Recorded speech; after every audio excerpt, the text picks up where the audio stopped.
بسم اللہ الرحمن الرحیم۔ السلام علیکم۔ یہ صبح صبح کا وقت تھا جب میں اپنے دفتر میں بیٹھی چائے پی رہی تھی کہ بشیرہ دائی میرے آفس کا دروازہ کھول کر اندر داخل ہوئی تھی۔ اس کا سانس پھولا ہوا تھا، بھاری بھرکم وجود ہونے کی وجہ سے تھوڑا سا چل کر بھی اس کا سانس پھول جاتا تھا، لیکن اس وقت تو وہ بہت زیادہ پریشانی میں لگ رہی تھی۔ لگتا تھا کسی مصیبت سے لڑ کر آئی ہو۔ میں نے اس سے حیرت سے پوچھا، کیا بات ہے بشیرہ، تم اتنی پریشان کیوں لگ رہی ہو؟ تم تو یہاں میری مدد کرنے آتی ہو، ہر روز میرا خیال رکھتی ہو۔ میں نے اسے خوش کرنے کی کوشش کی تھی، مگر وہ سخت پریشان لگ رہی تھی۔ ڈاکٹر صاحبہ مت پوچھیں کہ کیا ہو گیا، غضب ہو گیا ہے، غضب۔ بشیرہ واقعی بہت پریشان لگ رہی تھی۔ ایسا کیا ہو گیا ہے، مجھے بتا سکتی ہو تم؟ میں سمجھی کہ اس کے گھر میں کوئی ذاتی مسئلہ آ گیا ہے، مگر اس کی آنکھوں میں خوف و ہراس دیکھا تو میں سمجھ گئی کہ یہ معاملہ اس کے متعلق نہیں ہے بلکہ کسی ایمرجنسی کے متعلق ہے۔ بشیرہ نے کہا کہ ہسپتال میں بہت بڑی انہونی ہو گئی ہے، لیکن وہ اس قدر گھبرائی ہوئی تھی کہ مجھے کچھ بتا نہیں پائی۔ پھر میرے سامنے ہی بیٹھ کر میرے آگے ہاتھ جوڑے اور کہنے لگی، خدا کے لیے ڈاکٹر صاحبہ مجھے گائنی وارڈ سے نکال دیں، میں اب وہاں پر نوکری نہیں کرنا چاہتی۔ میری ڈیوٹی نے مجھے سخت ڈرا دیا ہے، مجھے وہاں سے نکال دیں۔ بشیرہ نے اس قدر ڈرے ہوئے اور گھبرائے ہوئے انداز میں یہ بات کہی تھی کہ میں سوچنے پر مجبور ہو گئی، مگر ابھی کیا ہوا ہے بشیرہ؟ ابھی نہیں ہوا ڈاکٹر صاحبہ، لیکن کل ضرور ہو جائے گا۔ کل ایسا کیا ہے؟ کل تو صرف ایک کیس کرنا ہے۔ میں نے اسے یاد دلایا کہ کل ایک ہی مریضہ کا کیس ہوگا۔ اسی مریضہ کی بات کر رہی ہوں میں ابھی اس کا الٹرا ساؤنڈ دیکھ کر آ رہی ہوں۔ میں اس کا کیس ہرگز نہیں کروں گی ڈاکٹر صاحبہ۔ بشیرہ نے اپنا حتمی فیصلہ سنگی ڈاکٹر صاحبہ۔ بشیرہ نے اپنا حتمی فیصلہ سنایا تو مجھے اس پر غصہ بھی آنے لگا تھا۔ وہ میرے ماتحت تھی اور جو میں اسے کہتی تھی وہی کرتی تھی، مگر آج وہ بلا وجہ بہت زیادہ ڈری ہوئی، گھبرائی ہوئی لگ رہی تھی۔ میں نے اسے مزید سوال جواب کرنے کی بجائے اس کاغذ پر دستخط کر دیے جو اس نے میرے سامنے رکھا تھا۔ وہ تو یہی چاہتی تھی کہ میں اس کی ڈیوٹی گائنی وارڈ سے ہٹا دوں اور دوسری وارڈ میں لگا دوں۔ میں نے ایسا ہی کیا تھا، لیکن میں نے اسے یہ ضرور جتایا تھا کہ میں تم سے ناراض ہوں۔ پر اس وقت میں کیا جانتی تھی کہ جو کچھ بشیرہ کہہ رہی ہے وہ بالکل صحیح ہے۔ اس کے جانے کے بعد جب میں نے اس کے ہاتھ میں پکڑی ہوئی وہ الٹرا ساؤنڈ کی رپورٹس دیکھیں تو میرے بھی قدموں تلے سے زمین نکل گئی تھی۔ میں اب اس عورت سے ملنے کے لیے بہت زیادہ مشتاق تھی جس کا بچہ کل ہونے والا تھا اور جس کی الٹرا ساؤنڈ رپورٹ میرے پاس تھی۔ میں نے جب اس رپورٹ کو دیکھا تھا میرے جنم لینے والے تھے، لیکن میں نے سوچا کہ میں یہ بات کسی پر ظاہر نہیں ہونے دوں گی کہ ڈاکٹر ہونے کے باوجود میں ایسی باتوں میں دلچسپی رکھتی ہوں۔ میں چپ چاپ وارڈ میں گئی اور جا کر اس عورت کے بارے میں پوچھا۔ وہ ایک پرائیویٹ کمرے میں رکھی گئی تھی۔ اس کے لیے پرائیویٹ کمرہ کس نے لیا تھا یہ میں نہیں جانتی تھی۔ اس کا مطلب کہ وہ ایک اچھے گھرانے سے تعلق رکھتی تھی، میرے دل نے سوچا۔ مگر جیسے ہی میں اس کمرے کے اندر گئی میں نے دیکھا کہ وہ عورت وہاں پر نہیں تھی، کمرے میں موجود غسل خانے میں گئی ہوئی تھی، لیکن کمرے کی حالت عجیب سی تھی۔ اس کمرے کو دیکھ کر مجھے ڈر لگنے لگا تھا۔ وہ کمرہ اس نے ایسا بنا لیا تھا کہ اس میں جو بھی داخل ہوتا ایک انجانی وجہ کی بنیاد پر اسے ڈر لگنا شروع ہو جاتا۔ یہ تو مجھے بھی نہیں پتا تھا کہ میں یہاں آ کر کیوں خوفزدہ ہوئی تھی۔ شاید یہ بشیرہ کے کہنے کا اثر تھا جس نے مجھے اتنا بوکھلا دیا تھا، لیکن جب وارڈ کی انچارج سے بات کی تو وہ بھی کچھ ایسی ہی باتیں کر رہی تھی۔ کہنے لگی، کمرہ نمبر 2 میں جو عورت ہے وہ بہت عجیب ہے۔ ایک تو اس کا قد ضرورت سے زیادہ اونچا ہے، دوسرا اس کی آواز بھی مردوں جیسی بھاری ہے۔ میں تو اسے دیکھتی ہوں تو مجھے ڈر لگتا ہے، لیکن اچھی بات تو یہ ہے کہ کل اس کا کیس ڈاکٹر شازیہ کریں گی۔ آپ کو اس کا کیس کرنے کی ضرورت نہیں پڑے گی۔ ڈاکٹر شازیہ نرسیں بھی اپنے ساتھ لاتی ہیں، اسی لیے ہمیں اس عورت سے ڈرنے کی ضرورت نہیں ہے۔ مگر اس عورت میں ایسا ہے کیا؟ میں نے نرس انچارج سے سوال کیا تو اس نے میری بات کا جواب دینے کی بجائے لا علمی کا اظہار کیا اور بولی کہ مجھے بھی یہی تجسس ہے، میں جانوں کہ وہ عورت اس قدر عجیب و غریب کیوں دکھتی ہے۔ اس کے پیچھے ضرور کوئی نہ کوئی کہانی ہوگی۔ ابھی تو اس کے بچے کے الٹرا ساؤنڈ کے بارے میں بھی ایک عجیب بات مشہور ہے، مگر وقت سے پہلے کچھ کہنا بالکل بھی ٹھیک نہیں ہے۔ تم ایسا کرو، جا کر اپنا کام کرو، کل جو بھی ہوگا وہ پتہ چل جائے گا۔ انچارج کی بات سن کر میں وہاں سے تو نکل پڑی تھی، مگر بار بار وہ الٹرا ساؤنڈ میرے ذہن میں آتا۔ میں نے آج تک ایسی پیدائش یا ایسا نوزائیدہ بچہ نہیں دیکھا تھا۔ ایک لمحے کے لیے ڈر تو مجھے بھی لگا تھا، پھر بشیرہ کی آنکھوں میں موجود خوف و ہراس جب مجھے یاد آیا تو میں سوچ میں پڑ گئی۔ دل میں سوچا کہ اچھا ہی ہوا جو یہ کیس میری بجائے ڈاکٹر شازیہ کو دے دیا گیا۔ ڈاکٹر شازیہ کے پاس نرسیں بھی نوجوان تھیں، وہ زیادہ پڑھی لکھی بھی تھیں، انہیں یہ کیس کرنے میں کوئی دقت نہیں آنے والی تھی، مگر میرے پاس تو توہم پرست بشیرہ ہی تھی جو ہر بات کا بتنگڑ بنا لیتی، اس لیے میں اس سے ہر چیز چھپا رہی تھی۔ میں نے سوچ لیا تھا کہ میں اب اس معاملے سے دور رہوں گی، مگر ہم جس چیز سے جتنا بھاگتے ہیں وہ اتنا ہی ہمارے قریب آتی ہے۔ اگر شازیہ تو ہسپتال میں آ گئی تھیں، اس عورت کے کیس کو بھی انہوں نے ہی دیکھنا تھا، لیکن بلڈ پریشر وغیرہ چیک کرنے کے لیے انہوں نے مجھے بلا لیا۔ وہ مجھ سے زیادہ تجربہ کار تھیں، میں ان کے حکم کو رد نہیں کر سکی۔ وارڈ میں پہنچ کر میں نے اس عورت کا بلڈ پریشر وغیرہ چیک کرنا شروع کیا۔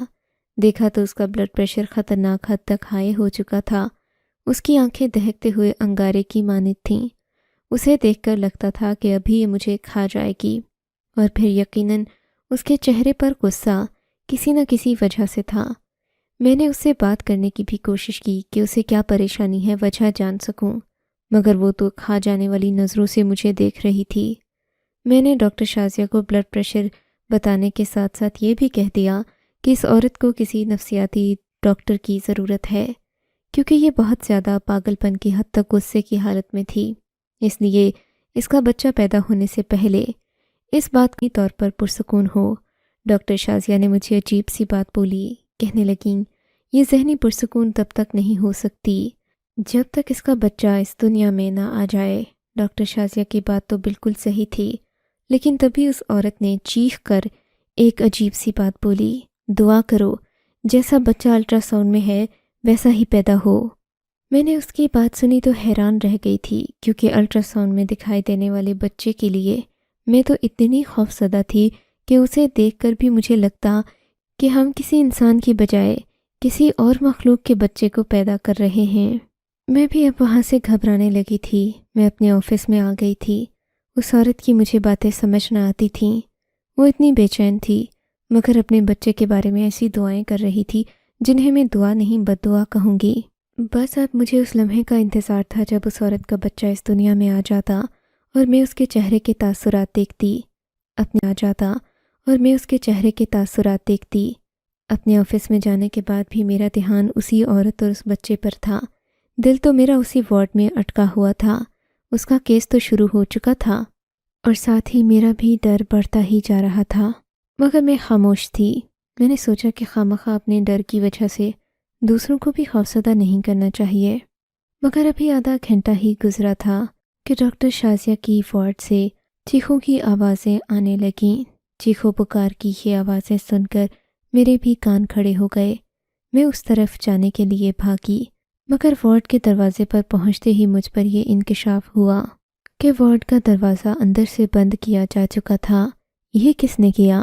کیا یہ ڈاکٹر شازیہ نے کیا ہوگا؟ لیکن وہ ایسا کیوں کرے گی؟ میں نے دل میں سوچا۔ مجھے سخت بے چینی ہو رہی تھی، میں جا کر اندر کا ماحول دیکھنا چاہتی تھی، لیکن دروازہ بجانے کے باوجود بھی کسی نے اندر سے دروازہ۔ مایوس اور بے بس ہو کر میں واپس اپنے دفتر میں آ گئی، فائلوں کو ادھر ادھر رکھنے لگی، کیونکہ مجھ سے اس وقت کوئی کام نہ ہو رہا تھا۔ میرا دھیان صرف اس عورت کی طرف تھا کہ اس کا بچہ کیسا پیدا ہوا ہوگا۔ تبھی مجھے ایک ایمرجنسی کے لیے جانا پڑا تھا۔ ایمرجنسی میں جاتے وقت مجھے اپنے ذہن کو خالی کرنا تھا، کیونکہ میں ایسی سوچوں کے ساتھ کسی مریض کی زندگی کو خطرے میں نہیں ڈال سکتی تھی۔ میں نے یہ بات اپنے ذہن سے بھلا دی تھی، مگر کہتے ہیں جس چیز کی انسان کے دل میں طلب ہو یا کوئی سوال انسان کے من میں بار بار اٹھتا ہو تو قدرت جواب اسے خود بخود دے دیتی ہے۔ میں ایمرجنسی سے واپس آ رہی تھی کہ میں نے کوریڈور میں ان لڑکیوں کو دیکھا جو آج ڈاکٹر شازیہ کے ساتھ موجود تھیں۔ وہ سبھی لڑکیاں ایک گروپ کی شکل میں گیلری میں کھڑی تھیں۔ لڑکیوں کے چہرے پر ہوائیاں اڑ رہی تھیں۔ انہیں دیکھ کر ایسا محسوس ہوتا تھا جیسے وہ کوئی خوفناک منظر دیکھ چکی ہوں، خوفناک جسے بیان نہ کیا جا سکتا ہو۔ وہ سبھی لڑکیاں ڈری ہوئی تھیں اور آپس میں اسی بچے کے بارے میں باتیں کر رہی تھیں۔ وہ بار بار ڈاکٹر شازیہ کو کوستی اور کہتی کہ وہ بہت سخت عورت ہے، اس نے تو ہمیں ڈرا دیا، ہمیں اتنا پریشان کیا جتنا ہم زندگی میں کبھی نہ ہوئے۔ ان لڑکیوں کو دیکھ کر مجھے ہمدردی بھی محسوس ہوئی۔ اسی کے ساتھ ساتھ میں نے سوچا کیوں نہ ان لڑکیوں سے بات چیت کروں، ان سے پوچھوں کہ آخر کیا مسئلہ ہوا ہے، مگر وہ اس قدر خوفزدہ تھیں کہ مجھے ان سے بات کرنا مناسب نہیں لگا۔ البتہ ان میں سے ایک لڑکی کو میں جانتی تھی، میں نے اسے پہچان لیا تھا۔ میں نے دل میں یہ بات رکھ لی کہ جب موقع ملے گا تو میں اس سے بات کروں گی اور ساری حقیقت پتہ کروں گی، مگر اگلے دن حالات خود ہی میرے لیے سوگوار ہو گئے۔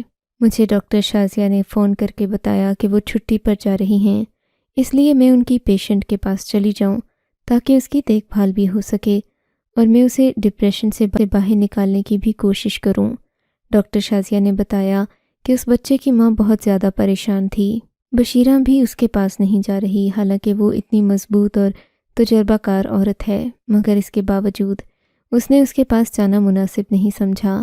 وہ کہتی ہے کہ میں اس منحوس عورت کے پاس نہیں جاؤں گی، پتہ نہیں اس نے کون سے کالے کرتوت یا گناہ کیا ہے، کسی کا حق کھایا ہے جو اس پر اتنا بڑا اللہ کا عذاب آ گیا۔ میں جب بشیرہ کی باتیں سنتی مجھے غصہ آتا، آخر ایسی بھی کیا بات ہو گئی تھی؟ ٹھیک ہے، انسان کے ساتھ غیر معمولی واقعات ہو جاتے ہیں، مگر بشیرہ تو ایسے لوگوں سے نفرت کرنے لگ جاتی تھی۔ مجھے اس کی یہ عادت قطعاً پسند نہیں تھی، اسی لیے میں نے ڈاکٹر شازیہ سے وعدہ کیا کہ میں اس عجیب و غریب بچے کی ماں کو اس صورتحال سے نکالنے کی کوشش ضرور کروں گی۔ میں نے اپنے پیسوں سے کینٹین سے جا کر ایک کیک اور جوس کا ڈبہ خریدا اور یہ ساری چیزیں ایک کی طرف چل پڑی تھی۔ میرے ذہن میں تو اس عورت کا روتا دھوتا چہرہ تھا، میں جانتی تھی اس وقت وہ سخت پریشان ہوگی، کیونکہ اس کے ہاں ایک ایسے بچے کی پیدائش ہوئی تھی جو کسی طور پر بھی نارمل نہیں تھا، جسے پا کر جس کی ماں بن کر کوئی بھی عورت خوش نہیں ہوگی۔ مگر جیسے ہی میں اس کے کمرے میں داخل ہوئی، اس کا ہنستا مسکراتا کہکہوں سے بھرپور چہرہ دیکھ کر مجھے حیرت کا ایک جھٹکا لگا۔ میں یہ سوچنے پر مجبور ہو گئی کہ آخر ایک ہی رات میں ایسا کیا ہو گیا جو یہ عورت روتے روتے ایک دم ہنسنے پر آ گئی۔ آخر کوئی تو بات ہوئی ہوگی، یا پھر بشیرہ نے مجھ سے جھوٹ بولا، یا پھر ان سب لوگوں نے جھوٹی افواہیں پھیلا کر خوف و ہراس پھیلا دیا ہے، لیکن ایسا نہ تھا۔ میں نے جب اس عورت کے پہلو میں لیٹے بچے کی طرف دیکھا تو میری بھی چیخ نکلتے نکلتے رہ گئی تھی۔ وہ بچہ اگر آپ بھی اپنی آنکھوں کے سامنے دیکھ لیتے تو آپ کا بھی یہی حال ہوتا۔ وہ بچہ انتہائی خوفناک تھا، نہ صرف یہ کہ اس کی آنکھیں ضرورت سے بڑی تھیں، بلکہ اگر میں اسے مسلسل دیکھتی تو شاید خوف کے مارے میرے آنسو نکل آتے۔ میں نے اسے اٹھا کر دیکھنا تھا کیونکہ میں ہی اس بچے کے لیے ماہر غذائیت بھی تھی اور مجھے اس کا چیک اپ بھی کرنا تھا۔ اسے ہاتھوں میں اٹھاتے ہی میرے ہاتھوں پر کپکپی طاری ہو گئی تھی۔ وہ بچہ تھا یا پھر کوئی اور مخلوق، انسانی مخلوق تو وہ دکھتا ہی نہیں تھا۔ اس کی پشت پر ایک عجیب سی دم تھی۔ اتنے چھوٹے سے وجود کے ساتھ اتنی بڑی دم کا ہونا میرے لیے باعث حیرت تھا۔ میں نے اس عورت کی طرف دیکھا جو اس بچے کی ماں تھی۔ تم اس بچے کی ماں بن کر خوش ہو رہی ہو؟ میں نے تو سنا تھا کہ تم پریشان ہو، تمہیں ڈپریشن سے نکالنے کے لیے کسی دوا کی ضرورت ہوگی۔ اب تم کیسی ہو؟ کیا تم اپنے بچے سے مطمئن ہو؟ میری بات سن کر اس نے کہا، الحمدللہ، میں اپنے بچے سے نہ صرف مطمئن ہوں بلکہ بے پناہ خوش بھی ہوں۔ میں جیسا چاہتی تھی میرا بچہ ویسا ہی پیدا ہوا۔ یہ سن کر مجھے حیرت کا سخت جھٹکا لگا۔ اس وقت تو میں نے اسے کچھ نہیں کہا، مگر کمرے سے آنے کے بعد جب ڈاکٹر شازیہ نے مجھ سے اس کی رپورٹ مانگی، میں نے انہیں صاف کہہ دیا کہ یہ عورت پریشانی کا شکار ہے۔ نہ صرف یہ کہ یہ ڈپریشن کا شکار ہے، بلکہ مجھے ایسا معلوم ہوتا ہے کہ یہ اپنا ذہنی توازن بھی کھو چکی ہے، ہمیں اس کی مدد کرنی چاہیے۔ ڈاکٹر شازیہ نے جب یہ بات سنی تو پریشان ہو گئیں، کہنے لگیں، اس عورت کو دیکھ کر میں بھی حیران ہوں، بچے کی پیدائش نے اسے ایسے بدل دیا ہے جیسے وہ کوئی مکمل طور پر اور انسان ہو۔ ہم اسے باہر بھی نہیں بھیج سکتے، کیا پتہ وہ اپنی زندگی میں پریشان ہو، کیا پتہ یہ سب کچھ وہ دکھاوے کے لیے کر رہی ہو تاکہ ہم اسے ہسپتال سے چھٹی دے دیں۔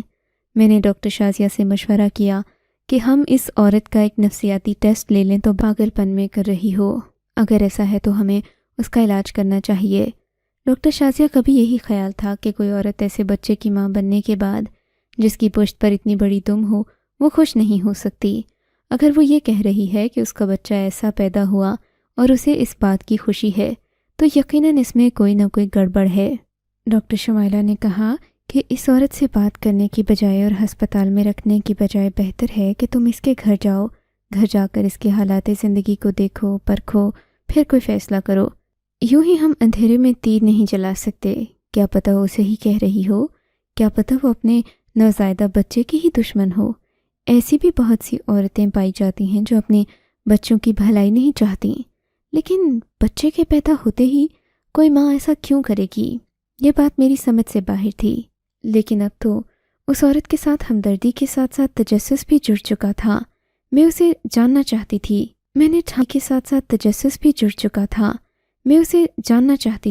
میں نے ٹھان لی تھی کہ میں ایسا کوئی نہ کوئی انتظام ضرور کروں گی کہ اس کے گھر تک پہنچ جاؤں۔ تبھی میں نے اس عورت سے کہا کہ مجھے آپ کا مزید چیک اپ کرنے کے لیے آپ کے گھر آنا پڑے گا۔ آپ اپنے گھر کا پتہ دے دیں، آپ کی حالت نازک ہے، بار بار ہسپتال نہیں آ سکتی آپ۔ میں بنا کسی پیسے کے لالچ کے آپ کے گھر آ جاؤں گی، آپ کو چیک کروں گی اور آپ کو صحیح دوا دوں گی۔ وہ عورت کچھ ہچکچاہٹ کے بعد اس بات کے لیے مان گئی، مجھے گھر کا پتہ دے دیا۔ 2 دن کے بعد ہی میں اس کے گھر پہنچ گئی تھی۔ میں نے اپنا نام وغیرہ بتا دیا تھا۔ گھر کے اندر جانے تک مجھے کوئی دقت نہیں ہوئی، مگر اس گھر میں بھی عجیب سوگواری کا ماحول تھا۔ اس عورت کی ساس بہت پریشان تھی، آنکھوں میں آنسو تھے اور تسبیح لیے مصلی پر بیٹھی تھی، ذکر کر رہی تھی۔ کیا تھا کہ وہ کس قدر پریشان ہے، لیکن پریشانی کی وجہ میری سمجھ سے باہر تھی۔ بہو خوش تھی، بات میری سمجھ سے باہر تھی۔ میں نے سوچا کہ ساس سے بات کر لیتی ہوں، شاید وہ مجھے کوئی سچائی بتا دے۔ باتوں باتوں میں جب میں نے اس بچے کا ذکر کیا تو اس عورت کی آنکھوں سے آنسو جاری ہو گئے۔ بس بیٹا، یہ تو اللہ کا عذاب ہے، لیکن میں کیا کہہ سکتی ہوں، اللہ کی آزمائش بھی ہو سکتی ہے۔ تم ایسا کوئی علاج بتا دو جس سے ہمارا بچہ عام بچوں جیسا ہو جائے۔ یہ بڑا ہوگا تو اس کے لیے کتنی شرم کی بات ہوگی۔ ایک اب نارمل زندگی گزارنا کوئی آسان بات تو نہیں ہے۔ اس بات سے مجھے اندازہ ہو گیا تھا کہ اس عورت کی ساس تو ذہنی توازن میں ہی ہے۔ میں اس سے بات کرنے کے لیے اندر گئی۔ آج وہ غیر معمولی خوش نہیں تھی، مگر ہاں مطمئن ضرور تھی۔ بیٹھی اللہ کا شکر ادا کر رہی تھی۔ مگر جب میں اندر گئی تو مجھے اس سے بات کرنے یا پوچھنے کی نوبت نہیں آئی۔ مجھے دیکھتے ہی وہ پہچان گئی، کہنے لگی، میں جانتی ہوں آپ مجھے ذہنی مریضہ سمجھ رہی ہیں۔ بچے کے پیدا ہونے سے پہلے میں پریشان تھی، پھر خوش ہو گئی۔ آپ بھی سوچیں گی میں کیا بلا ہوں جو اپنے بچے کے ایسے پیدا ہونے پر خوش ہو رہی ہوں، مگر یقین مانیں ہمارے لیے یہی بہتر تھا۔ اگر یہ ایسے دم کے ساتھ نہیں پیدا ہوتا تو شاید ہماری زندگیوں میں عذاب آ جاتا۔ میں ابھی اس کی بات کو سمجھی نہ تھی کہ اس نے اپنی کہانی شروع کر دی۔ آپ کو اتنا تو پتہ ہوگا نا ڈاکٹر صاحبہ کہ انسان کو اس کے کچھ گناہوں کی سزا آخرت میں ملتی ہے اور کچھ گناہوں کی سزا اس دنیا میں ہی مل جاتی ہے۔ انسان کو آخرت پر حساب نہیں چھوڑنا چاہیے۔ ہمارے ساتھ بھی کچھ ایسا ہی معاملہ ہوا، لیکن مجھے تفصیل بتائیں گی تو شاید آپ پر زیادہ یقین کر پاؤں۔ میری بات سن کر اس عورت نے جو حقیقت مجھے بتائی وہ میرے قدموں تلے سے زمین کھینچنے کے لیے کافی تھی۔ میں بہت گنہگار عورت ہوں۔ میں اب اگر نماز پڑھنے لگی ہوں اللہ کو، تو اس کا یہ مطلب نہیں کہ میں ہمیشہ سے ہی ایسی تھی۔ مجھ سے بہت بڑی خطائیں ہوئیں۔ میں نے اپنی زندگی میں بہت سے گناہ کیے، مگر ایک گناہ ایسا تھا جس کی اللہ نے مجھے معافی نہیں دی اور مجھے اس دنیا میں ہی اس کی سزا دینے کا فیصلہ کیا۔ ہمارے گھر میں ہماری ایک کام والی آئی تھی جو کہ بہت پہلے سے میری اماں کو جانتی تھی۔ رمضان کا مہینہ تھا، وہ ہم سے راشن مانگنے آئی تھی۔ اس نے اپنے بچے کی طرف اشارہ کر کے مجھ سے کہا کہ میرا بچہ بھوک سے مر جائے گا۔ تب میں نے زور سے کہا لگا کر اس سے کہا کہ تمہارا بچہ تو پہلے ہی بندر جیسا لگتا ہے، ممکن ہے کچھ عرصے بعد اس کی دم بھی نکل آئے۔ یہ بات سن کر وہ بہت روئی، اپنے کالے کلوٹے بچے کو اٹھا کر وہاں سے نکل پڑی۔ میں نے بھی اس کا خوب مذاق اڑایا اور اسے 1 روپیہ خیرات نہ دی کہنے لگی میرا حساب اللہ لے گا۔ پہلے تو میں اس کی بد دعا سے ڈرتی تھی، پر اب سوچتی ہوں کہ اللہ نے اس دنیا میں ہی حساب لے لیا تو اچھا کیا۔ اگر یہ حساب آخرت کے لیے رکھ دیا جاتا تو نہ جانے میرا کیا حشر ہوتا۔ اس کی بات سن کر میں کانپ کر رہ گئی تھی۔ ایسے کتنے گناہ ہیں جو ہم روزانہ کی بنیاد پر کرتے ہیں۔ اللہ سے دعا کیا کریں کہ ان گناہوں کا بدلہ اس دنیا میں ہی آپ کو مل جائے۔ مصیبتوں سے گھبرایا نہ کریں، کیونکہ جہنم کی آگ سے بہتر اس دنیا کی عارضی مصیبتیں ہیں۔ ان پر صبر کیجیے، اللہ آپ کو آخرت میں اس کا اجر دے گا۔ آپ کو اگر یہ کہانی اچھی لگی ہے تو اس ویڈیو کو لائک کیجیے اور اس طرح کی مزید کہانیاں سننے کے لیے ہمارے چینل کو ضرور سبسکرائب کیجیے۔ کہانی سننے کا شکریہ۔ آپ سے ملاقات ہوگی اگلی ویڈیو میں، تب تک کے لیے اللہ حافظ۔